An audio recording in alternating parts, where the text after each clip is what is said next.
Pensée simple ce matin que nous allons trouver dans le livre de l'Ecclésiaste.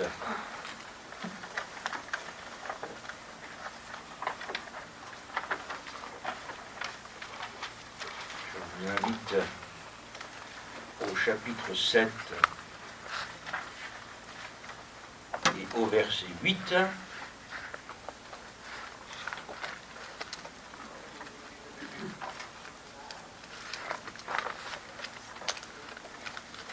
Ecclésiaste chapitre 7 verset 8, nous nous arrêterons sur la première phrase de ce verset. Mieux vaut la fin d'une chose que son commencement. Amen. Mieux vaut la fin d'une chose que son commencement.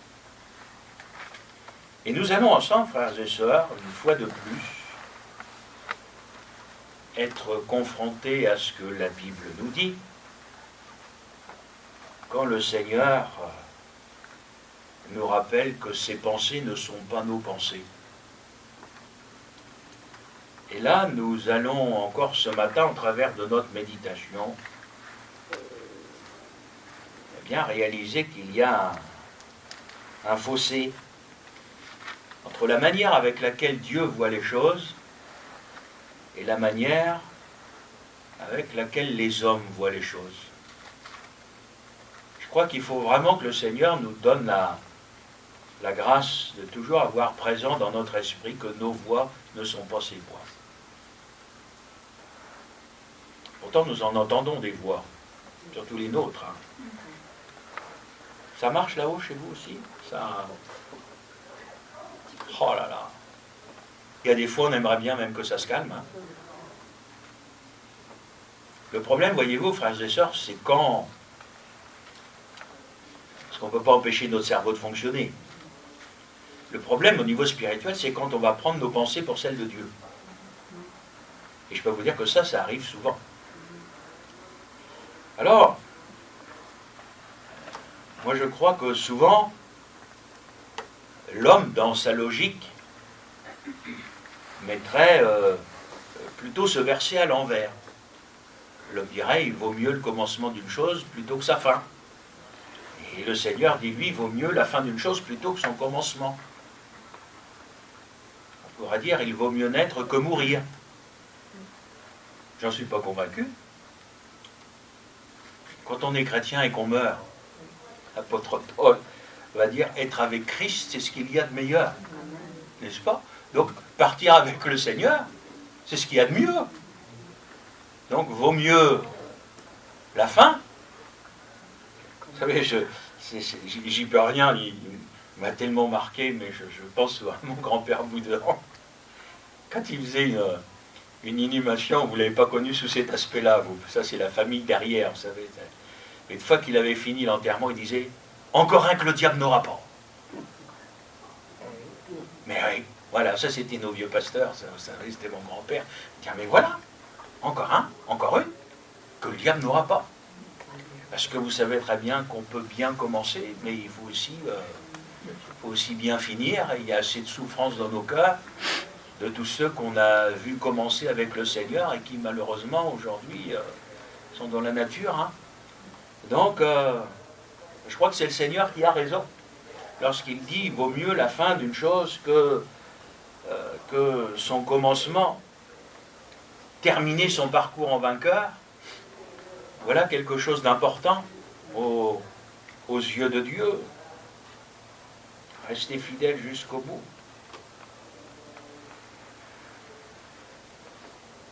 La fin de l'épreuve. Est-ce qu'il vaut mieux la fin de l'épreuve ou son commencement? Non pas tant à cause du soulagement, parce que là encore, il y a deux manières de voir les choses. Il y a une manière humaine, j'oserais la qualifier de charnelle, parce que nous sommes quand même dans un corps, hein, frères et sœurs. Donc, nous n'aimons pas la difficulté, nous n'aimons pas souffrir, nous n'aimons pas l'opposition. Et donc, quand ça se calme, ça fait du bien. Mais en fin de compte, je crois que si le Seigneur permet l'épreuve dans nos vies, c'est pas seulement pour que nous éprouvions du soulagement quand ça va s'arrêter. Mais vous et moi, nous savons bien que quand le Seigneur permet l'épreuve, c'est pour que nous apprenions de lui bien des choses.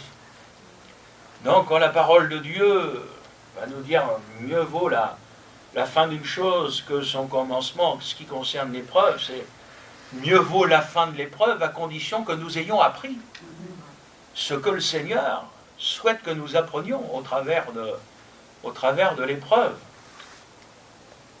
C'est triste la manière avec laquelle l'homme fonctionne, mais avons-nous remarqué que l'épreuve nous rapproche de Dieu et que parfois, pour retrouver le chemin de la prière, etc., il n'y a rien de mieux qu'une épreuve. Et le Seigneur le sait. Nous aussi, nous le savons, frères et sœurs, mais nous avons si souvent tendance à oublier ce que nous savons. Et il faut sans cesse que le Seigneur nous le rappelle. Et dans tous les temps difficiles par lesquels nous avons pu passer, ou peut-être nous passons encore, en fin de compte, ce que le Seigneur veut, c'est nous donner de tirer des leçons spirituelles, c'est d'apprendre de lui, c'est de nous rapprocher de lui. C'est sûr que le côté humain, charnel, quand l'épreuve vient, c'est aussitôt de lever ses yeux vers le ciel en disant « Seigneur, arrête l'épreuve ». D'abord, elle n'a pas commencé qu'on est déjà en train de dire « arrête », n'est-ce pas? Mais vous et moi, il y a des choses qu'on n'aime pas trop dire, mais il faut les dire parce qu'elles sont vérités. Nous savons bien que le Seigneur n'arrêtera l'épreuve que le jour où elle aura atteint son but. Et le but de l'épreuve est spirituel. Donc il y a des épreuves qui peuvent s'arrêter rapidement à partir du moment où nous avons compris ce que le Seigneur veut que nous apprenions. Mais j'aimerais aussi vous dire, je le fais très fraternellement, mais avec vérité, il y a des épreuves qui durent. Je vais faire des vers.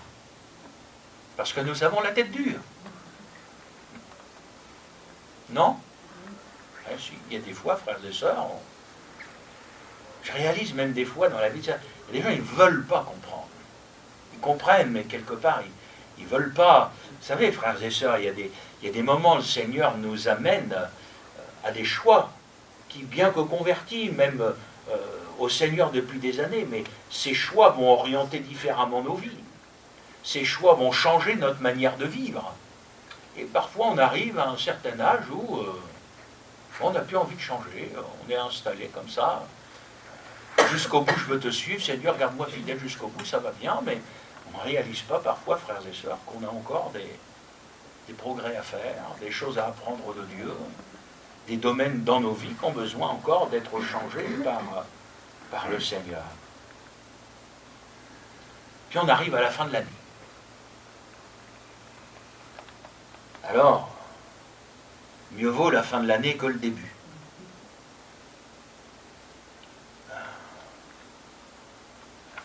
Et souvent on dit ça, c'est une fois de plus parfois à cause du négatif. En disant on va espérer que l'année prochaine sera meilleure que l'année qui vient de s'écouler. On va se faire de beaux vœux. J'aimerais vous dire, vous pouvez faire tout ce que vous voulez, ça ne changera rien. Je pense, malgré tout, tout en souhaitant du bien à chaque frère et à chaque sœur, il faut que nous soyons conscients que plus nous allons avancer dans le temps, plus ça va devenir difficile.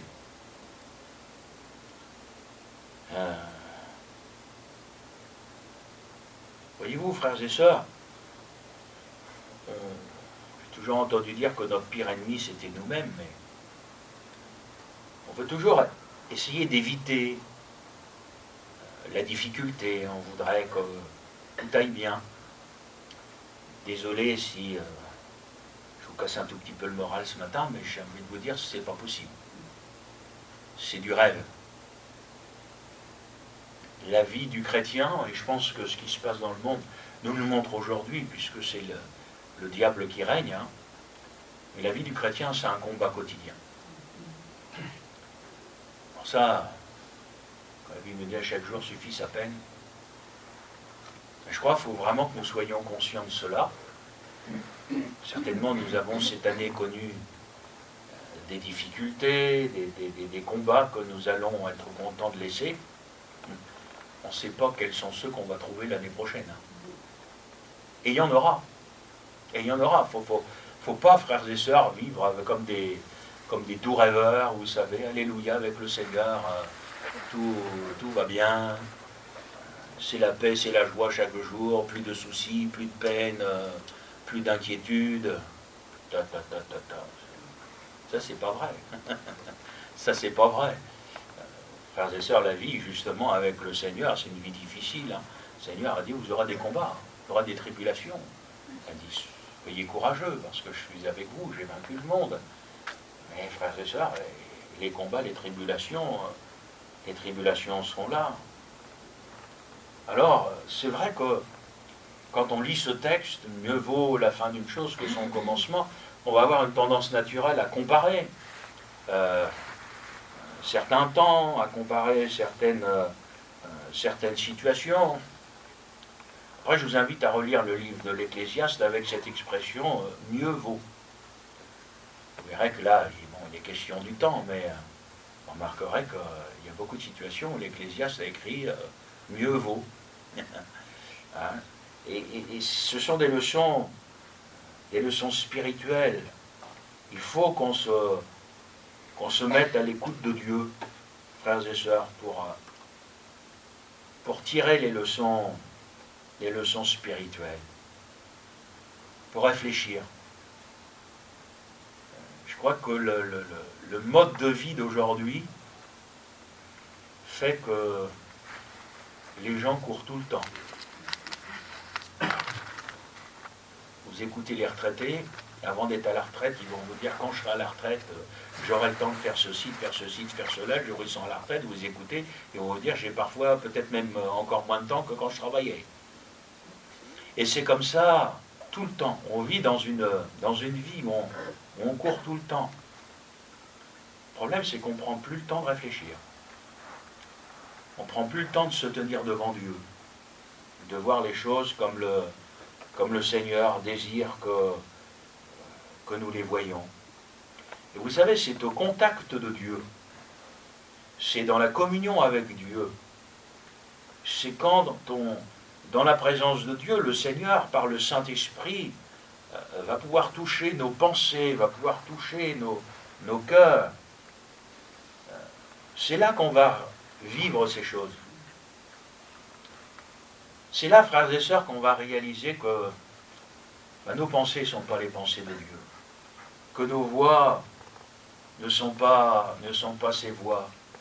C'est là que nous allons réaliser que nos pensées sont trompeuses. Et j'aimerais vous dire, même quand elles sont spirituelles, ou en tout cas quand elles paraissent l'être, l'apôtre Paul écrivait ceci à l'église de Corinthe, à l'église de Colosse, nous ne cessons de prier pour vous. Oh, c'est bien. Frère, priez pour moi. Non, mais je crois que c'est bien de regarder pourquoi l'apôtre Paul priait pour les églises. C'était pas pour la douleur à la jambe droite ou à la hanche gauche. C'était, nous ne cessons de demander que vous soyez remplis de la connaissance de sa volonté, en toute sagesse et intelligence spirituelle. Là encore, des fois, on ne sait pas toujours quoi lire dans la parole de Dieu. Je vous donne une piste, vous reprenez les épîtres et vous regardez les prières de l'apôtre Paul. Et vous regardez quels étaient les sujets de prière de l'apôtre Paul pour les chrétiens que le Seigneur lui avait confiés. Et vous allez réaliser que ces sujets de prière étaient spirituels. Touchez pas tant la vie terrestre que leur âme. Et dans Romains 12, on connaît par cœur ce chapitre, l'apôtre dira encore par le Saint-Esprit, « Soyez transformés par le renouvellement de l'intelligence, afin que vous discerniez quelle est la volonté de Dieu, ce qui est bon, agréable et parfait. » Donc vous et moi, nous avons une intelligence naturelle. Heureusement pour nous. Mais la parole de Dieu nous parle d'une intelligence spirituelle. Et celle-là, il n'y a que le Seigneur qui peut nous la communiquer. Et il le fait par l'œuvre du Saint-Esprit. De l'intelligence spirituelle, qui va nous amener, vous comme moi, à non plus voir les choses comme l'homme les voit, c'est-à-dire avec une certaine logique terrestre, avec des moyens terrestres, des méthodes terrestres, mais à voir les choses comme le Seigneur les voit. Si, par exemple, frères et sœurs, vous parlez évangélisation, vous allez aujourd'hui avoir, derrière le mot évangélisation, l'intelligence humaine qui va être confrontée à l'intelligence de Dieu. L'intelligence humaine, c'est l'homme qui va réfléchir en disant « Qu'est-ce que nous pourrions bien faire pour ramener des âmes dans l'Église ?» Et pour cela, eh bien, il va falloir les attirer. Alors, je ne vous fais pas le descriptif aujourd'hui de tout ce qui peut se faire dans les églises pour essayer d'attirer les gens, avec des spectacles, des théâtres, avec de la musique, des concerts, des machins, de tout ce que vous voulez. Mais quand les gens viennent, ils ne viennent pas pour entendre l'évangile. Ils viennent pour la musique. Ils viennent pour telle ou telle chose un peu particulière qui va se faire dans l'Église. La logique de Dieu, la manière de Dieu. Il a plu au Seigneur de sauver les hommes par la folie de la prédication de la croix. Donc, d'un côté, vous allez avoir quelque chose de rationnel, quelque chose de logique. De l'autre côté, vous allez avoir quelque chose qui est complètement fou. Excusez mon expression, elle est biblique. C'est une folie, la prédication de l'Évangile. Pour que cet Évangile soit apporté, le Seigneur ne va pas aller chercher des talents, des gens qui savent bien parler, qui savent bien jouer de la musique. Il va choisir les choses folles. En un mot, le Seigneur va choisir ceux que le monde n'aurait pas choisis. Et ces hommes, en ce qui concerne le ministère, qui, je vous le rappelle, est confié aux hommes et non aux femmes, mais en ce qui concerne le témoignage, les sœurs ont le droit aussi de témoigner, bien évidemment, il a plu au Seigneur de nous remplir du Saint-Esprit, pour que nous soyons des témoins. Et moi, j'ai, au cours de mon ministère, et depuis que je suis tout gamin, parce que je suis né dans l'église, j'ai toujours vu des âmes venir invitées par des âmes qui témoignaient, qui invitaient les gens à venir. Les gens écoutaient la prédication de la croix et les gens se convertissaient. C'est biblique. C'est la pensée de Dieu, c'est la manière avec laquelle le Seigneur désire que les choses soient faites. Moi, je crois qu'en tant que serviteur de Dieu aujourd'hui, on doit encourager les chrétiens à rechercher le baptême dans le Saint-Esprit, à être remplis dans le Saint-Esprit, on doit les encourager encore aujourd'hui à témoigner. Je me souviens, il y a des années en arrière, il y avait eu une étude statistique qui avait été faite dans je ne sais pas combien de milliers d'églises aux États-Unis, en demandant dans ces églises comment est-ce que les gens étaient venus au Seigneur. Et le résultat de cette étude, c'était de dire que 95% des gens qui étaient venus au Seigneur étaient venus par le témoignage d'un chrétien. Et les 5% qui restaient, c'était à l'époque la radio, des prospectus, enfin, etc., tout ce que l'homme pouvait déployer comme moyen pour annoncer l'évangile. Mais 95% des gens qui étaient convertis, c'était des gens qui s'étaient convertis par le témoignage d'un autre chrétien. Moi, j'ai envie de vous dire, vous ouvrez votre Bible et vous allez trouver ça normal, parce que c'est comme ça que le Seigneur a voulu qu'on fasse les choses, y compris en 2024 et bientôt 2025. Et quoi que les gens puissent dire, faire, même si moi, on me trouve complètement arriéré, même si aujourd'hui encore, on me dit qu'on ne peut plus prêcher l'évangile comme ceci, comme cela, moi je suis désolé. Moi, je prêche l'évangile, moi, je prêche la croix, moi, je dénonce le péché, j'annonce aux pécheurs que s'ils ne se repentent pas, ils vont aller en enfer, pour ça que Dieu nous a donné un sauveur, etc. Il faut que les gens, ils entendent l'évangile. Encore aujourd'hui. Autrement, on va être capable d'avoir des églises remplies de monde, avec des gens qui ne seront pas convertis. On sera capable de faire beaucoup de baptêmes, avec des gens qui auront un beau t-shirt, mais c'est la seule chose qui sera beau. Parce qu'en fin de compte, derrière, ils ne seront pas convertis. Moi, j'aimerais vous dire aujourd'hui, frères et sœurs, ce dont on a besoin, ce sont des âmes qui soient vraiment convertis, qui aient choisi le Seigneur Jésus, et tant pis pour le t-shirt. N'est-ce pas? C'est pour ça qu'il fait le chrétien. Dieu, l'homme, la logique de Dieu, la logique de l'homme, la pensée de Dieu, la pensée des hommes, la manière de faire de Dieu, et puis les manières de faire des hommes qui changent tout le temps. Sauf que les manières de faire de Dieu, elles ne changent pas. Parce que Dieu ne change pas, parce que sa parole ne change pas. Et c'est pas parce que quelque chose est dit chrétien, que quelque chose est dit spirituel qu'il l'est forcément. Et il faut que nous examinions tout à la lumière de la parole de Dieu. C'est la parole de Dieu qui sera toujours notre diapason et qui nous montrera toujours et encore la pensée de Dieu. C'est sûr que si vous donnez un bonbon à un gamin, vous allez l'attirer. Je ne suis pas sûr que c'est ce que vous allez faire de mieux pour ses dents. Mais je crois quelque part, frères et sœurs, c'est un petit peu ce que malheureusement bien des églises, bien des pasteurs cherchent à faire aujourd'hui. Tirer les gens un peu comme si on leur donnait un bonbon, etc. Vous savez, quand les gens vont mal,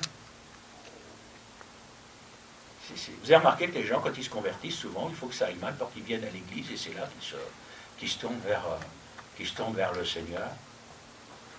Vous savez, on vit des choses. Dimanche dernier, à Cotonne-Mer, après cette belle réunion qu'on a eue, j'ai été interpellé par une dame qui avait été invitée, qui était là. Et cette dame me demande si nous avions des réunions à Val-de-Reuil. Je dis, chère madame, je suis désolé, non, mais on en a à Rouen, là, au hôtel à côté du Zénith. Elle me dit, ça fait trop loin pour moi, ça fait 1 heure de route, etc. J'ai continué un petit peu, moi j'aime bien discuter avec les gens, vous savez, voir. Puis enfin, quand j'ai appris que cette personne, elle avait fréquenté Cauville dans les années 80. Donc forcément, vous doutez, j'ai entendu parler de Roger Copin, tout ça. Et puis cette dame, comme ça, de but en blanc, me dit, mais pasteur Rosé, elle me dit, comment ça se fait aujourd'hui que les églises aient changé comme ça? Voilà. Elle me dit, moi, quand je me retrouve chez vous, elle me dit, je retrouve l'église que j'avais laissée, là, dans les années 80, la chorale et tout ça. Elle me dit, oh, qu'est-ce que ça m'a fait du bien de retrouver tout ça. Elle me dit, mais pourquoi il n'y a plus ça aujourd'hui dans les églises? Qu'est-ce que vous allez dire à quelqu'un comme ça? C'est triste, hein, frères et sœurs, mais la réalité aujourd'hui, la réalité, elle est là. L'autre réalité, c'est une jeune femme inconvertie, à la sortie de la réunion, il me dit, pasteur, elle me dit, je ne sais pas ce qui s'est passé pendant la réunion, je n'ai pas arrêté de pleurer.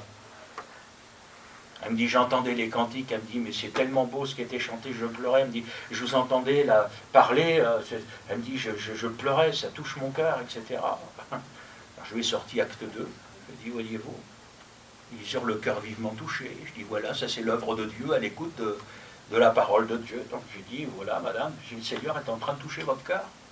Ni plus ni moins, etc. Et ça, frères et sœurs, c'est pas avec les artifices des hommes, c'est avec la prédication de la parole de Dieu, toute simple, mais qui produit encore aujourd'hui son fruit. C'est pour ça qu'on a encore des réunions de prière. Moi je vous dis, frères et sœurs, si vous saviez dans nos réunions de prière, comme on fait bien de prier pour les inconvertis, pour le salut des âmes, ça sert à ça la réunion de prière.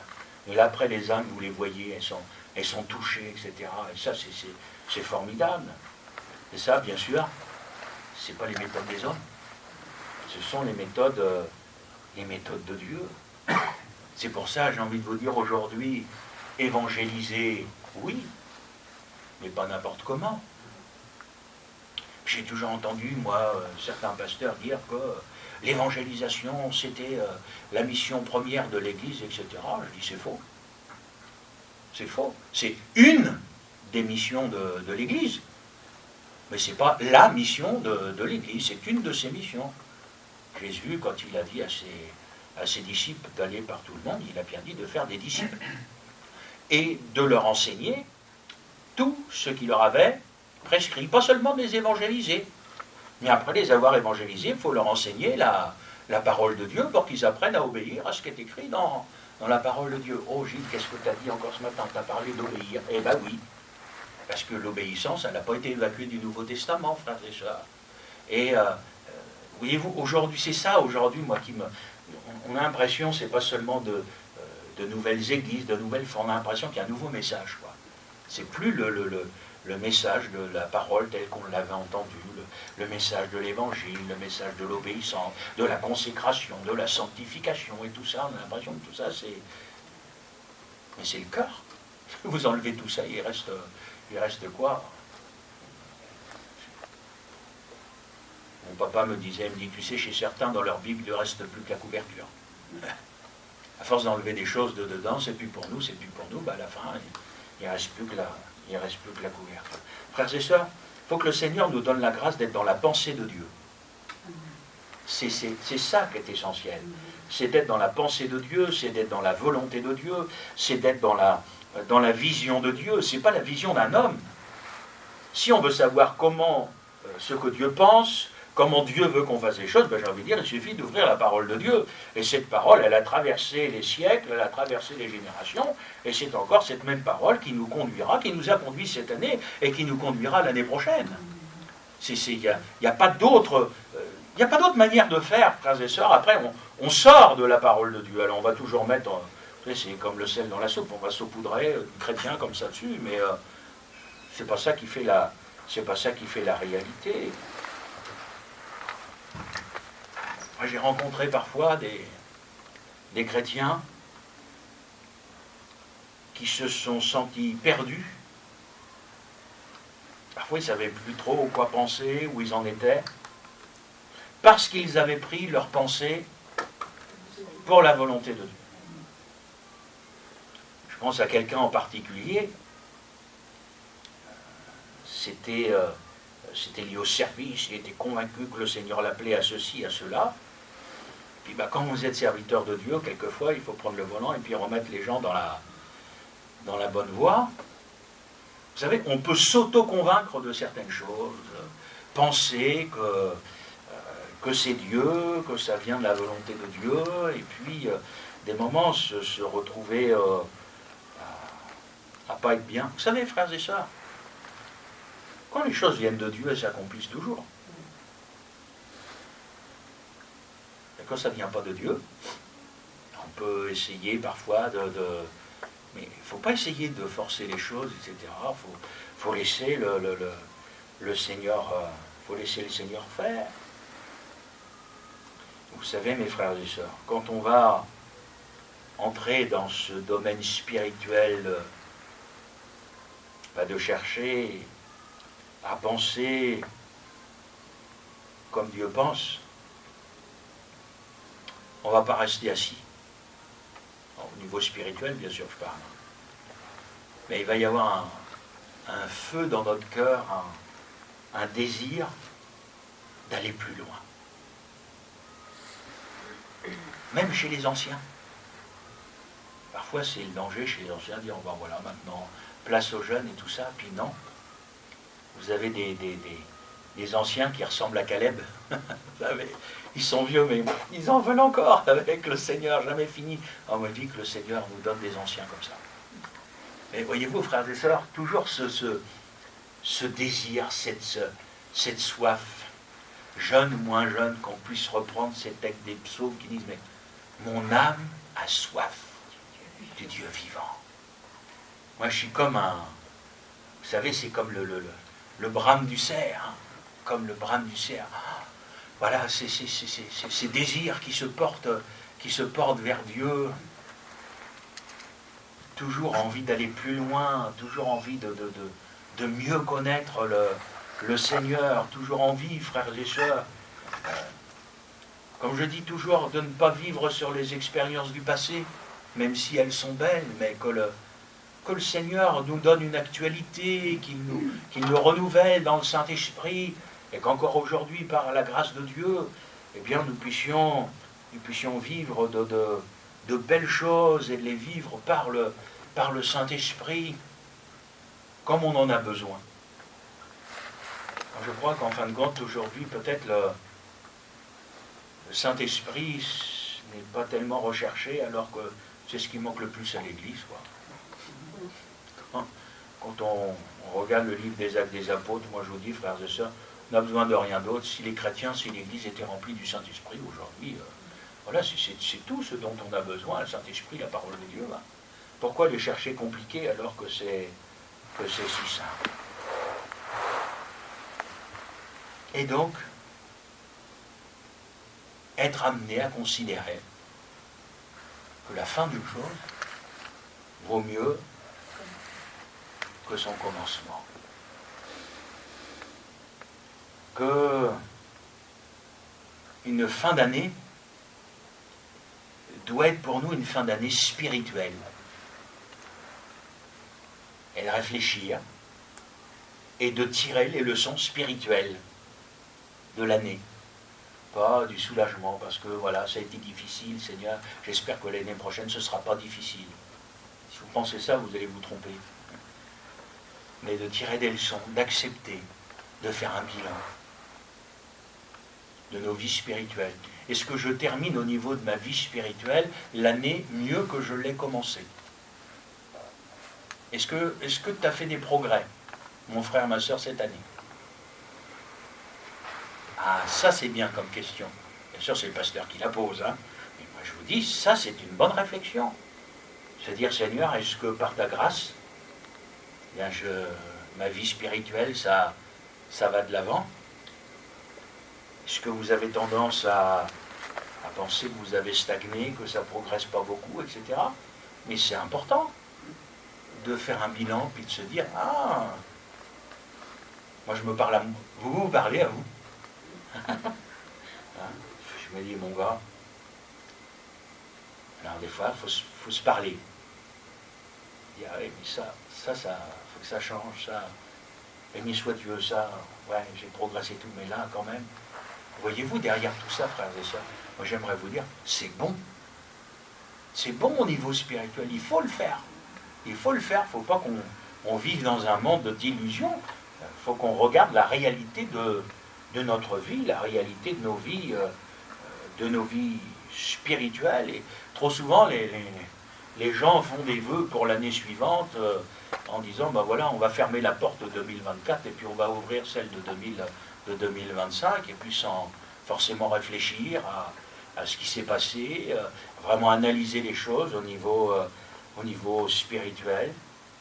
Même avec l'aide et la grâce de Dieu, être capable de tirer des leçons spirituelles de nos erreurs, de nos échecs, en disant, si ça n'a pas allé, Seigneur, je le vois, je le confesse, et il va falloir que tu m'accordes ta grâce dans les temps qui viennent, pour que je ne retombe pas dans les mêmes pièges, ou alors de dire, Seigneur, ça vraiment dans ma vie, il faut que ça change. Ben, j'ai envie de vous dire, mais ça c'est bon.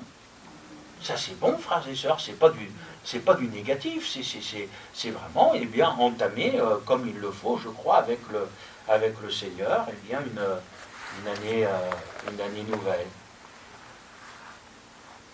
Alors si je pouvais en en cette fin d'année, me permettre de vous laisser un conseil, ce serait celui-ci: méfiez-vous de vous-même. Méfiez-vous de vos pensées. Méfiez-vous de vos plans, même s'ils vous paraissent spirituels. Prenez l'exemple de l'apôtre Paul.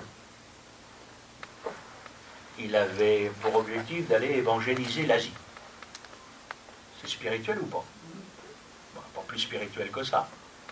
Sauf le Saint-Esprit qui l'empêche.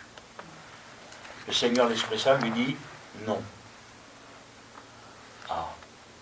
Et 2 fois, hein, l'apôtre Paul a été empêché par le Saint-Esprit. Alors, vous pouvez avoir dans le cœur un sentiment qui est un sentiment spirituel. Mais quand on est conduit par Dieu, on va réaliser que, par exemple, quand on est serviteur de Dieu, on va peut-être réaliser que c'est pas nous que le Seigneur choisit. Ça ne veut pas dire que ce n'est pas la volonté de Dieu d'aller évangéliser l'Asie. Mais c'est peut-être pas nous que le Seigneur va envoyer pour ça. Mais pour ça, il faut se tenir devant Dieu. Et il faut laisser le Saint-Esprit, des fois, nous dire oui ou nous dire non.